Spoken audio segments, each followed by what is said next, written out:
매주 이 시간 특집기획 이슬람으로 함께하고 있는데요. 오늘은 이슬람 사회를 지배하는 권력체계에 대해서 알아보겠습니다. 도움 말씀 주시기 위해서 박종상 목사님 나오셨습니다. 안녕하십니까? 안녕하십니까? 격퇴하기는커녕 더 굳건해진 IS의 모습이 여전히 뉴스를 장식하고 있습니다. 이런 공포 정치를 일삼는 IS를 보면 누가 이슬람 사회를 통치하는지 또 이런 폭력을 제어할 장치는 없는지 의문이 드는데요. 목사님 어떻습니까? 이슬람 사회는 누가 통치하는 건가요?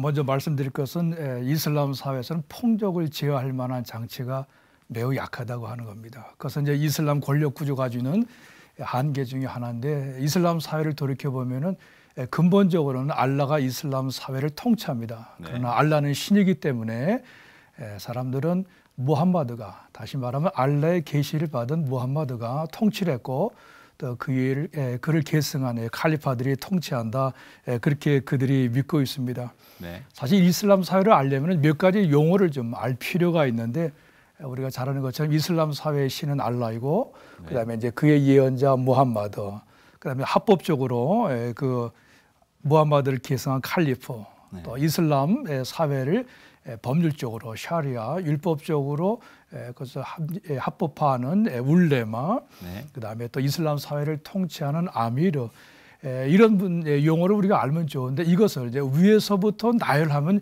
이것이 바로 이제 고전적인 이슬람 권력 체계가 되겠습니다. 네. 무함마드가 죽은 후에 새로운 운동이 일어날 때마다 권력을 가지고 있는 사람들, 또 이슬람 사상에 충실하고자 하는 사람들이 이슬람 공동체를 통치하려고 그렇게 시도를 해봤습니다만은, 그러나 번번이 문제는 더 커졌는데, 그것은 무함마드 계승의 그 구도에 있어서 그 갈등 체제가 결코 간단치 않기 때문에 그렇습니다. 네. 우리가 흔히 볼 때 종교적인 거, 정치적인 거, 그다음에 자기 부족 지향적인 그런 양상들이 혼합적으로 나타나기 때문에 이슬람 사회를 누가 통치하는가 하는 문제에 대해서는 쉽게 간단하게 대답할 수 있는 그런 일들은 아니라고 이렇게 많은 분들이 생각을 하고 있습니다. 그렇군요. 그러면 이슬람 내부에서 문제가 발생했을 때 이슬람 사회에서는 그 문제에 대해서 어떻게 인식을 하고 있는 건가요? 무슨 내부에서 문제가 발생하게 되면 제일 먼저 주목을 받는 사람이 통치자입니다. 네. 그러면서 무슬림들은 하는 얘기가 통치자가 꾸란이나 무함마드의 그 가르침에 대해서 좀 무지했다거나 아니면 신앙이 독실하지 못해서 그런 문제가 발생한다, 그렇게 봅니다만은, 그래서 알라 이름으로 무함마드의 그 가르침에 충실한 사람들이 정치적인 그 문제를 이야기한다거나 또 무장 반란이 일어난다거나 또 지방 호족들이 중앙 정부에 대해서 무력 투쟁을 할 때에도 그것을 통제할 만한 그 장치들이 사실 이슬람 사회는 그렇게 많지 않습니다. 그렇군요. 만약 이슬람이 다른 지역에 전파돼서 새로운 문화 속에 자리를 잡게 될 때 그때도 이런 권력 체계 양상을 보이는 건가요? 굉장히 중요한 질문입니다만은, 이슬람 사회는 무함마드가 기본적으로 설정해 놓은 체계가 있습니다.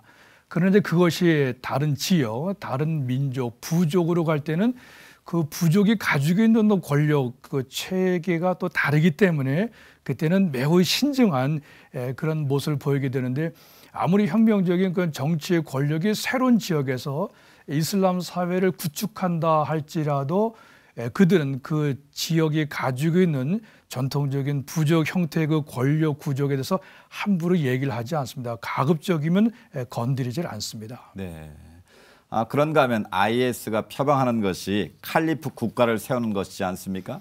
예, 그렇습니다. 칼리프가 통치하는 순수한 이슬람 세계를 세우고자 하는 것이 IS가 현재 지금 안고 있는 과제 중에 하나인데, 그런 근본적인 것은 뭐냐면 각 지역마다 IS가 통치하고자 할 때에 그 지역의 그 지방 권력 그 체계 지원을 어떻게 받느냐 하는 문제가 가장 심각한 문제인데, 네. 알카에다 이후에 IS가 이렇게 엄청난 권력을 휘두른 것 같지만은, 그러나 그것이 만만치가 않습니다. 그래서 시아파니, 수니파니, 또 다른 종파, 소종파들의 그런 저항을 받고 있고, 이제 그것이 여의치 않을 때 과감하게 네. 지하드 수준으로 상대방 또 대적자들을 제거하는 그런 일들 지금 하고 있는 겁니다. 네, 우리가 흔히 이슬람을 표현할 때 한 손에는 꾸란, 한 손에는 칼, 이런 말을 하기도 하는데 지금도 이런 무력을 사용하고 있습니까? 한 손에 칼이라고 할 적에 이제 일반적으로 이슬람 사회에서는 이슬람의 칼, 사이프를 이슬람이라고 하는 것이 있는데 모슬렘들은 그런 얘기를 듣게 되면 사실 좀 민감한 반응을 보입니다. 그래서 이슬람을 잘 몰라서 그런 얘기를 한다고 하는데 실제 그 이슬람의 칼이라고 하는 것은 매주 금요일마다 모슬렘들이 그 마스지드에 모여서 예배할 때에 이맘이 강론할 때 손에 드는 그 나무칼, 장식용, 의전용 칼이 있습니다. 네. 그것을 이제 이슬람의 칼이라고 얘기하고 또 전통적으로는 무함마드가 그 권력을 행사하고 또 대적자들을 무찔렀을 때 사용한 그 칼을 이슬람의 칼이라 그렇게 얘기합니다만은 이제 그것을 이제 무슬림들이 너무 잔인하고 폭력적인 그런 요소를 해석하기 때문에 모슬렘들은 그 이슬람의 칼을 진실의 칼이다 이렇게 설명을 합니다. 진실의 칼이다. 그러나 분명한 것은 제가 판단할 때 이슬람 사상에서는 이슬람의 칼이 있고 무슬림들 손에는 이슬람의 칼이 있습니다. 네. 이것이 이제 어떻게 사용되어지느냐에 따라서 이제 모슬림이 아닌 사람들이 이제 해석을 하게 되는데, 그러나 내가 보기에는 이슬람 근본주의 사상이 움직일 때마다 활발할 때마다 그 칼이 사용되는 것을 우리는 무시할 수 없습니다. 제가 이런 얘기를 이제 하곤 했습니다. 일반적으로 이슬람 사회에서는 일반적 헌법은 큰 의미가 없다는 뜻인가요?